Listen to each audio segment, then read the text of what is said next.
बोलिए प्रेम से श्री सद्गुरु महाराज की जय। श्री सद्गुरु महाराज की जय। श्री सद्गुरु महाराज की जय। नमामि अमित ज्ञान रूपं कृपालं अगम बोधदाता सुबुद्धि निधि विशालम् क्षमाशीलयति धीर गंभीर ज्ञानम् धर्मकील बृहथीर समधीर ध्यानम् जगत त्राणकारी अघारी उदारम् भगत प्राण रूपं दयागुण अपार। नमो सतगुरुम ज्ञानदाता सुस्वामी नमामि नमामि नमामि नमामि नमामि नमामि नमामि। महाराज सद्गुरु है राजन को राजा है जिनकी कृपा से सर्व काज भने में ही सोई परम गुरु नमामि नमामि नमामि नमामि नमामि नमामि नमामि नमामि। श्री सद्गुरु महाराज की जय। बोलिए प्रेम से श्री सद्गुरु महाराज की जय। अव्यक्त रूप में परमाराध्य संत सद्गुरु महाराज के पावन कमल चरणों में बारंबार नमन। आदरणीय सत्संग प्रेमी गुरुजनों, भक्तिमती माताओं एवं धर्मशिला बहनों, यह संत मत का साप्ताहिक सत्संग है जिसमें हम लोग अपनी अपनी उपस्थिति दर्ज कर रहे हैं। इस संत मत सत्संग के द्वारा ज्ञान योग युक्त एकमात्र ईश्वर भक्ति का संदेश दिया जाता है, उपदेश दिया जाता है। प्रत्येक प्राणी मात्र को बोध कराया जाता है कि ज्ञान क्या है, योग क्या है, भक्ति क्या है, जीव क्या है, माया क्या है, ब्रह्म क्या है। इन सभी रहस्यमयी बातों का ज्ञान सत्संग के माध्यम से यह जो जीव अबोध बना हुआ है, सत्संग श्रवण करते करते एक दिन वह सुबोध और परम ज्ञानी हो जाता है। अभी संत स्तुति और गुरु वंदना से पाठ का शुभारंभ हुआ। हम लोगों ने अति ही मनोयोग पूर्वक भक्ति युक्त ढंग से पाठ का श्रवण किया। तत्पश्चात श्री रामचरितमानस सार सटीक प्रथम सोपान बालकांड से भी हम लोगों ने पाठ का श्रवण किया। पाठ के क्रम में हम लोग सुन रहे थे कि माया रूपी सीता का हरण हो चुका है और भगवान श्री राम अपने अनुज लक्ष्मण जी के साथ माता सीता की खोज में जंगल जंगल भटक रहे हैं और भटक ही नहीं रहे हैं, वे इतने विह्वल हो गए हैं माता सीता के प्रेम में कि वे अपनी अर्धांगिनी का पता जंगली जीव जंतुओं से, जंगली पशु पक्षियों से, जंगल के पेड़ पौधों से, लताओं से मां सीता का पता पूछ रहे हैं। गोस्वामी जी ने लिखा है मानस में कि हे खग मृग, हे मधुकर श्रेणी, क्या तुमने देखी सीता मृग नैनी। खग का मतलब क्या होता है? पक्षी। और मृग का मतलब पशु। मतलब वे सीता माँ का पता पशु पक्षियों से पूछ रहे हैं। अगर किसी की पत्नी खो जाए तो वो अपनी पत्नी का पता किससे पूछेंगे? किसी व्यक्ति विशेष से पूछेंगे, किसी मनुष्य से पूछेंगे, कि पशु पक्षी से पूछेंगे? इसका मतलब है कि भगवान श्री राम सबकी भाषा को समझते थे। तो हे खग मृग, हे मधुकर श्रेणी। मधुकर मतलब क्या होता है? मतलब वे भंवरों से, कीड़े मकोड़ों से, पशु पक्षियों से, सबसे सीता का पता पूछ रहे हैं। क्या तुमने देखी सीता मृग नैनी। मृग नैनी का प्रयोग क्यों किया गया?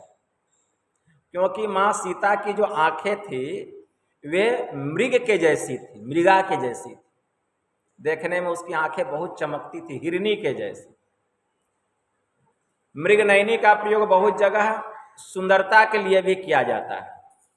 तो क्या तुमने मेरी अर्धांगिनी सुंदरी सीता को तुम लोगों ने कहीं देखा है?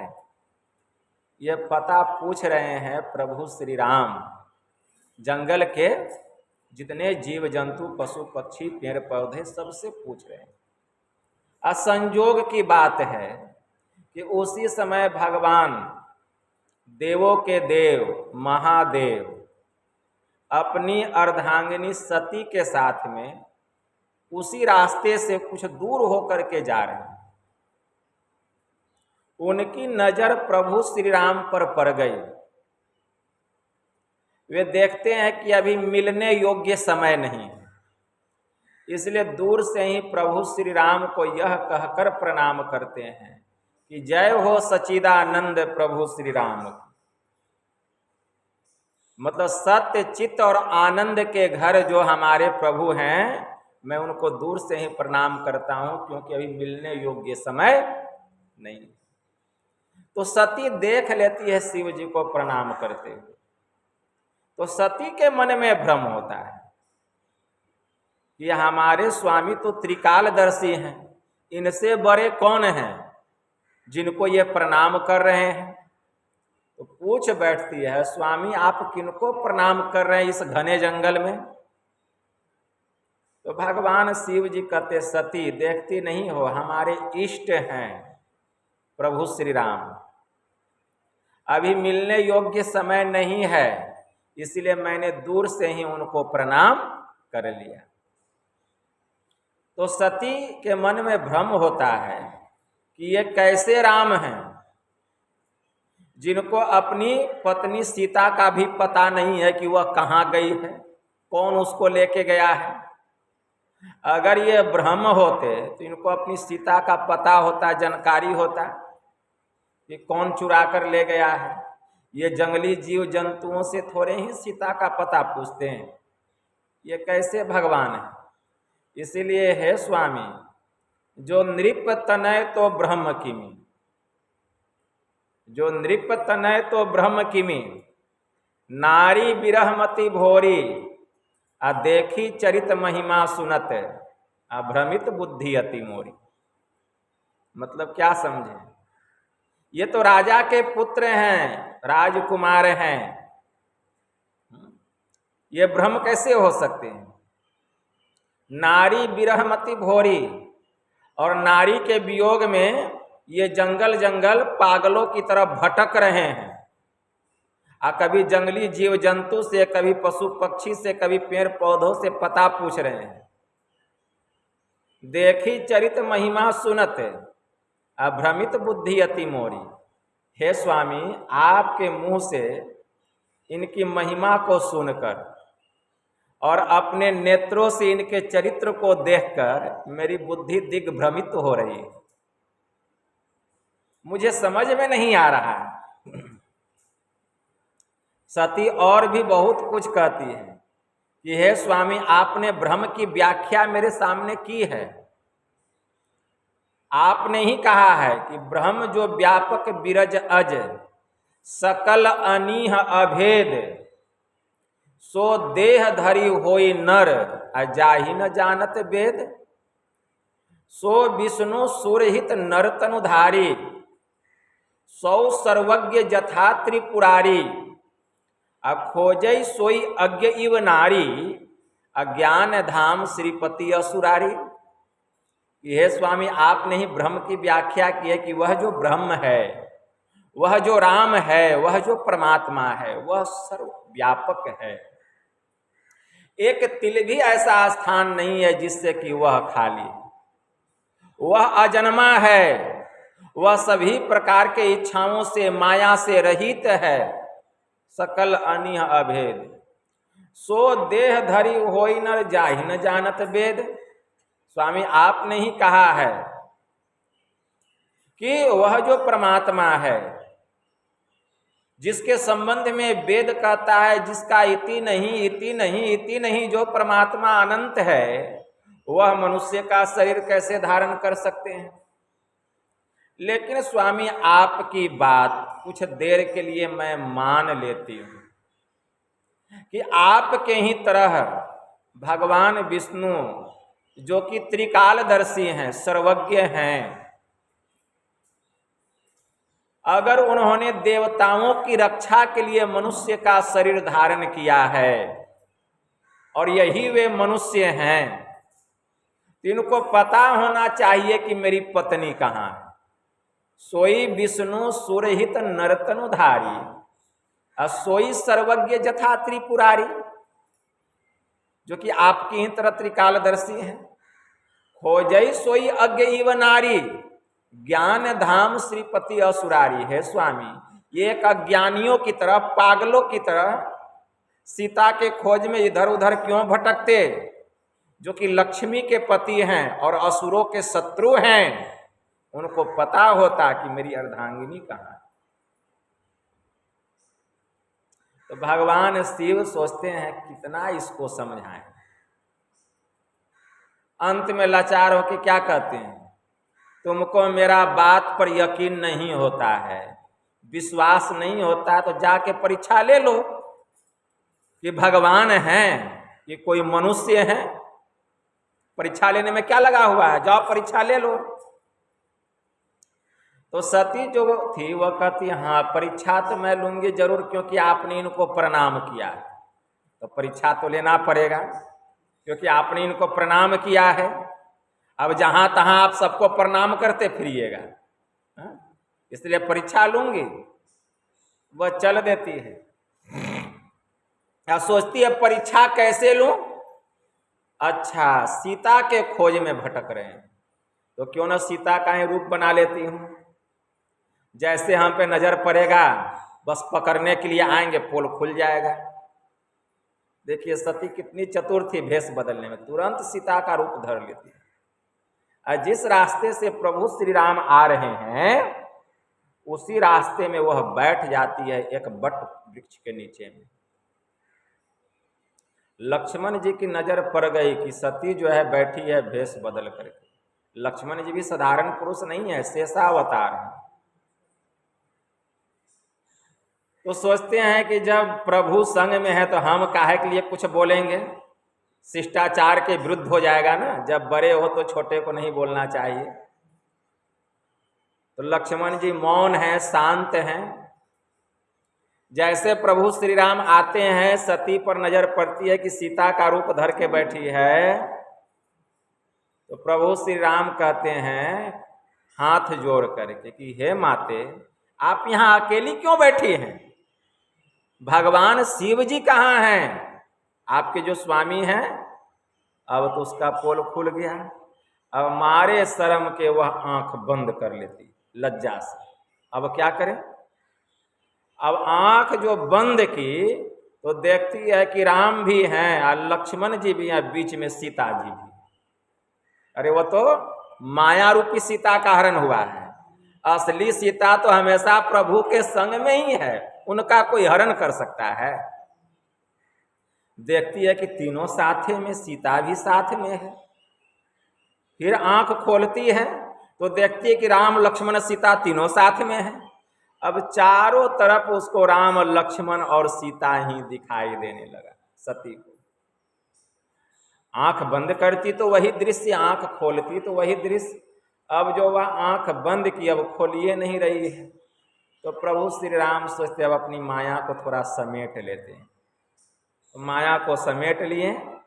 जब सती आंख खोलती है तो देखती है कोई नहीं। अब जल्दी से उठी और भागी वहां से। भागते भागते गई भगवान शिव जी के पास। तो भगवान शिव जी पूछते हैं, सती तुमने परीक्षा ले ली? तो सती क्या कहती है, नहीं स्वामी, मैंने कोई परीक्षा नहीं ली, मैं भी आपकी ही तरह दूर से प्रणाम करके चली आई। तो भगवान सोचने लगे, अगर इतनी सीधी सपाटी होती तो फिर मेरा बात इतना समझाने पर यह समझ जाती। ये समझी नहीं या चली गई या कहती है कोई परीक्षा नहीं ली, लगता है कि दाल में कुछ काला है। भगवान शिव जी सोचने लगे, वे तो योगीश्वर थे, तुरंत ध्यान लगाते हैं आंख बंद करके। जैसे भगवान शिव जी ध्यान लगाते हैं, सती का सब करतूत का पता चल गया। ठीक है ना?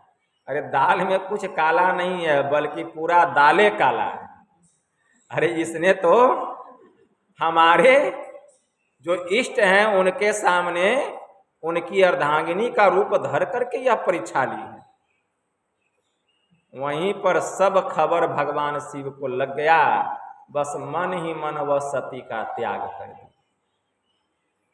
मन ही मन जो उसको अपने बाएं तरफ आसन देते थे भगवान भोलेनाथ, अब उसको सामने में आसन देने लगे, जहां अपने इष्ट को आसन देते थे।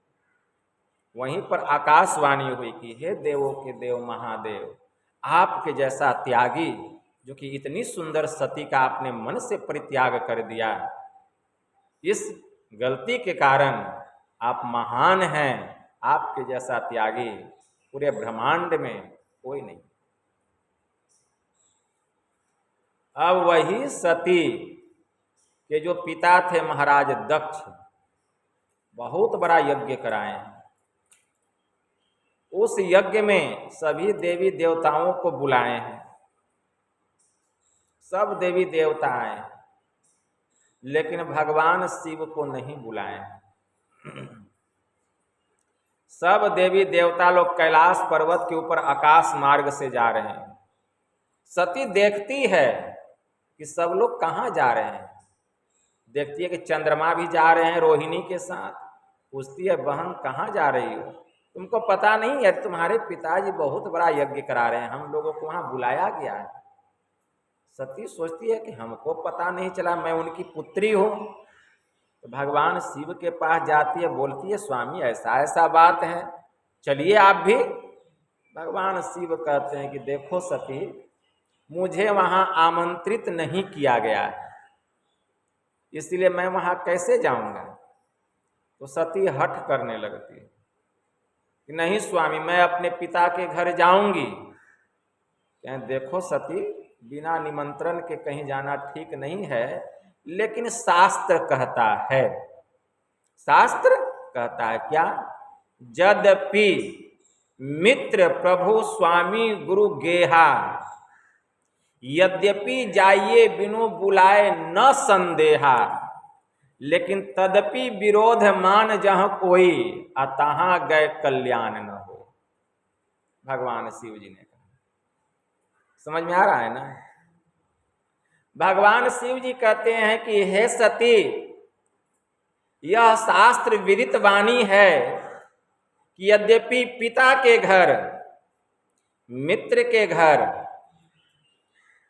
यहाँ तक कि प्रभु मतलब स्वामी के घर, मतलब अपने पति के घर, और गुरु के घर, ये 4 जगह अगर निमंत्रण नहीं भी आए तो अपने मन से वहां जाना चाहिए। निमंत्रण नहीं भी आए तो जाना चाहिए, संकोच नहीं करना चाहिए कि निमंत्रण नहीं आया तो नहीं जाएंगे। कहाँ कहाँ? पिता के घर, मित्र के घर, गुरु के घर और पति के घर, बिना बुलाए भी जाना चाहिए। लेकिन तदपि विरोध मान जहाँ कोई, या तहाँ गए कल्याण न हो। लेकिन सती एक बात है इसमें, अगर वहां जाने में किसी को आपत्ति हो जाए, मेरे वहां जाने से कोई विरोधाभास माने, तो वहां जाने में जीव का कल्याण नहीं होता। इसलिए सती मैं देख रहा हूं कि तुम वहां जाओगी तो सब लोग तुम्हारा विरोध करेंगे, सब लोग विरोध करेंगे, इसलिए तुम्हारा वहां जाना ठीक नहीं। लेकिन सती हठ करने लग गई। सती के हठ के आगे लाचार होकर भगवान शिव जी ने सती को अपने पिता के घर जाने के लिए अनुमति दे दी। जब सती वहां गई तो कोई उससे भर मुंह बात नहीं कर रहा है, सब उससे अपना मुख मोड़ रहा है।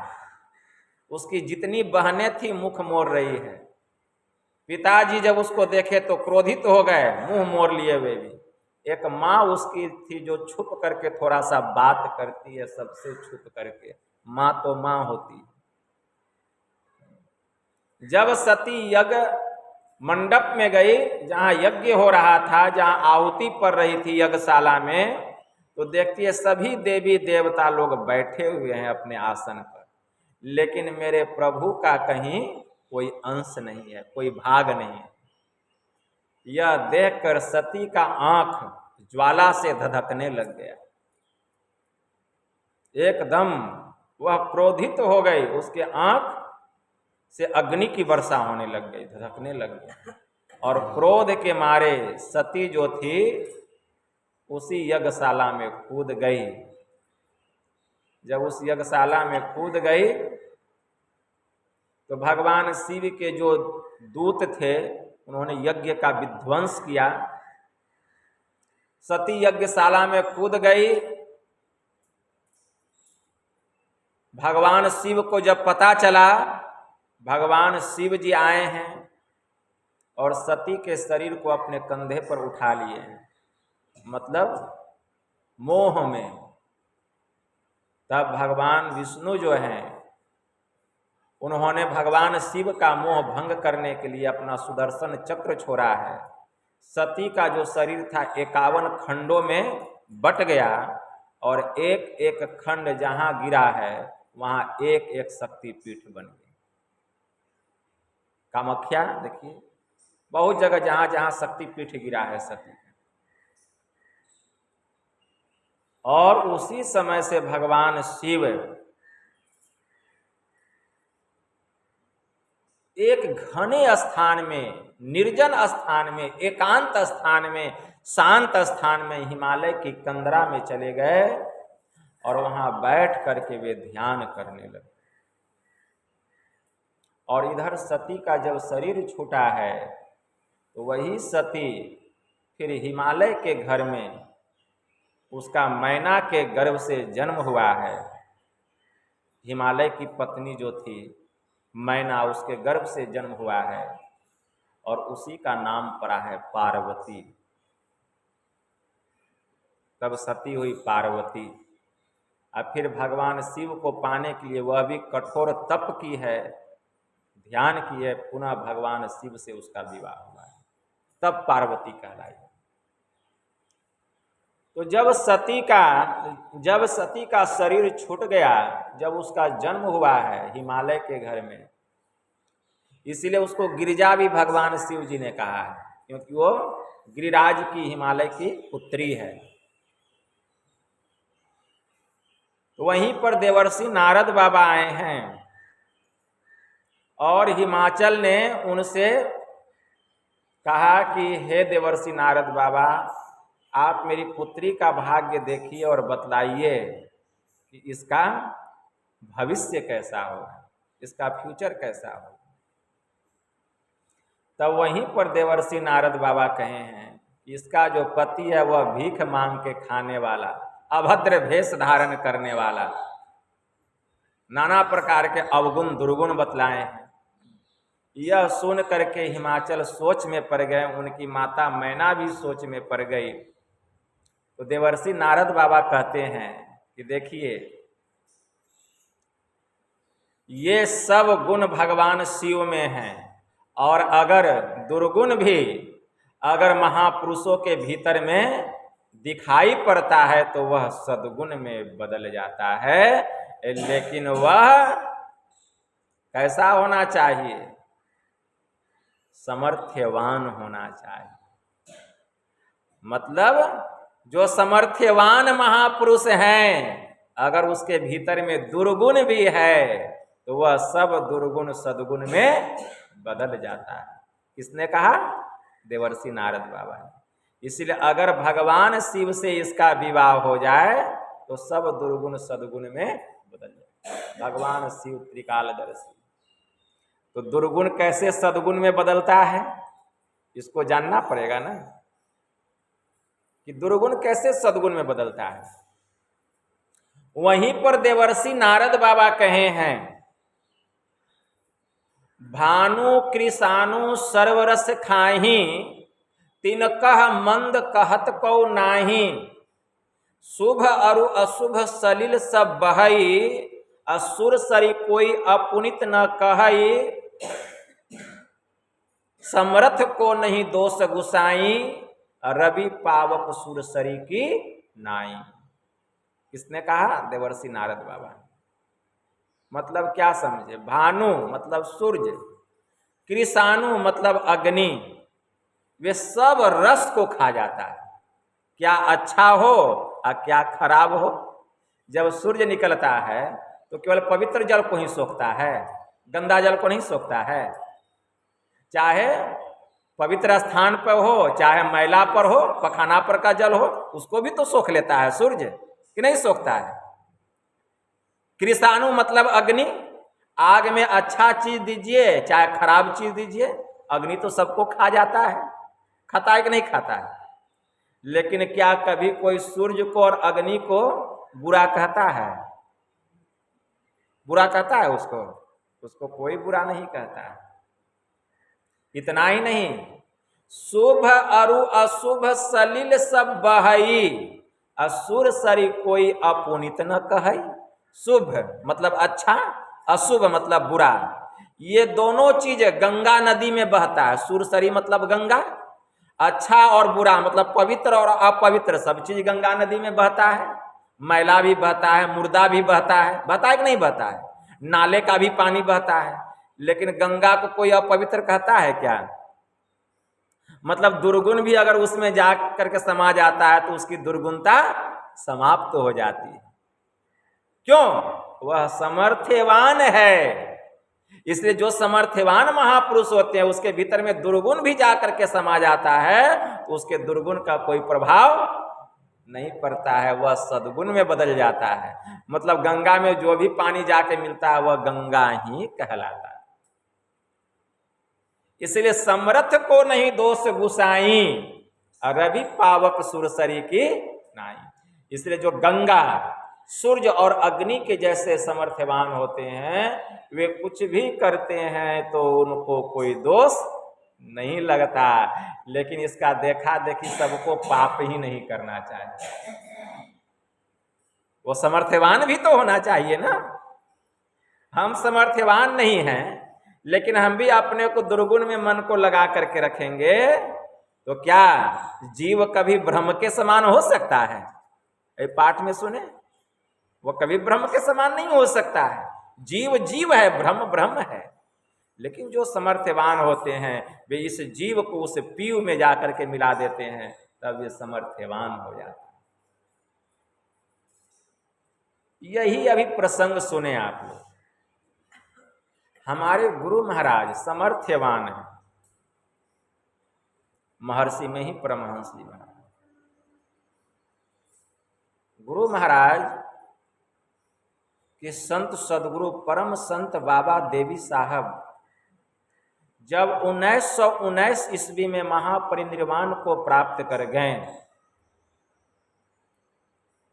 19 जनवरी 1919 ईस्वी, गुरु महाराज के अंदर इतना प्रबल वैराग्य उत्पन्न, वैराग्य तो था ही, संसार उनको सुना सुना आसार लगने लग गया। वे एकांत स्थान की खोज करने लग गए शब्द साधना करने की। गुरु महाराज कहाँ कहाँ नहीं गए, साहेबगंज गए, साहेबगंज के पहाड़ी पर, वहां भी यथा योग्य स्थान नहीं मिला साधना करने के लिए। वहां से कहाँ चले गए गुरु महाराज, वहां से रक्सौल चले गए, वहां से मुक्तेश्वर चले गए, चंपारण चले गए रक्सौल के, लेकिन वहां भी यथा योग्य स्थान शब्द साधना के लिए नहीं मिला। भ्रमण करते करते भटकते भटकते गुरु महाराज तब आए कुप्पा, मायागंज मोहल्ले के बगल में नदी बहती थी, जो गंगा नदी देख रहे हैं, इसके सामने एक गुफा था, उसको कूप कहा जाता था, जो देखते हैं। उसी कूप के नाम पर उस जगह का नाम है कुप्पा घाट, गुफा के बगल में, ठीक है ना। कूप का मतलब क्या होता है, गुफा, ठीक है ना। तो गुरु महाराज जब वहां गए तो इनके सेवा में उस समय थे छत्रुदास। 1933 ईस्वी की यह बात। उस समय गुरु महाराज उस गुफा को साफ किए, जितना कचरा था उसका मरम्मत किए, तो छत्रुदास जो थे उसमें से कुछ हड्डी को निकाले उस गुफा से, मनुष्य की हड्डियां थी। चारों तरफ यह खबर फैल गई। उस समय हमारा भारत गुलाम था, ब्रिटिश शासक के अधीन था। वहां से दरोगा साहब आए जांच पड़ताल करने के लिए, और जितनी हड्डियां थी उसको समेट करके कहें कि तुम यहाँ क्या करते हो गुरु महाराज को। कहें कि आप तो देख ही रहे हैं कि मैं क्या कर रहा हूं। कहें ठीक है, यहां से तुमको कहीं नहीं जाना है। जांच पड़ताल करने के लिए जब रसायन विभाग में दिया गया तो पता चला यह हड्डी बहुत पुराना है, ठीक है ना, बहुत पुराना। फिर दरोगा साहब नहीं आए कि ठीक है तुम आराम से यहाँ ध्यान अपना करो। कुछ दिन गुजरने के बाद अंग्रेजी हुकूमत के जो अफसर होते थे, जो गुप्तचर होते थे, भेष बदल बदल के वहां आते थे देखने के लिए कि कहीं क्रांतिकारी तो नहीं है, देखने के लिए आते थे। लेकिन जांच पड़ताल खूब किए, गुप्तचर भी लगाए, लेकिन गुरु महाराज को उस सब से क्या मतलब था, वे तो ध्यान करते थे। सब लोग चले गए। इस तरह गुरु महाराज वहां बैठ करके उस कूप में निरंतर मार्च महीने से लेकर 1933 ईस्वी का मार्च महीना से लेकर के गुरु महाराज दिसंबर महीना तक, 1934 दिसंबर तक लगातार 18 महीने तक गंभीर साधना की, शब्द साधना की। और शब्द साधना करके उस गुफा में जब गुरु महाराज प्रवेश किए तो बहुत सारा द्वार था, छोटा छोटा जाने के लिए।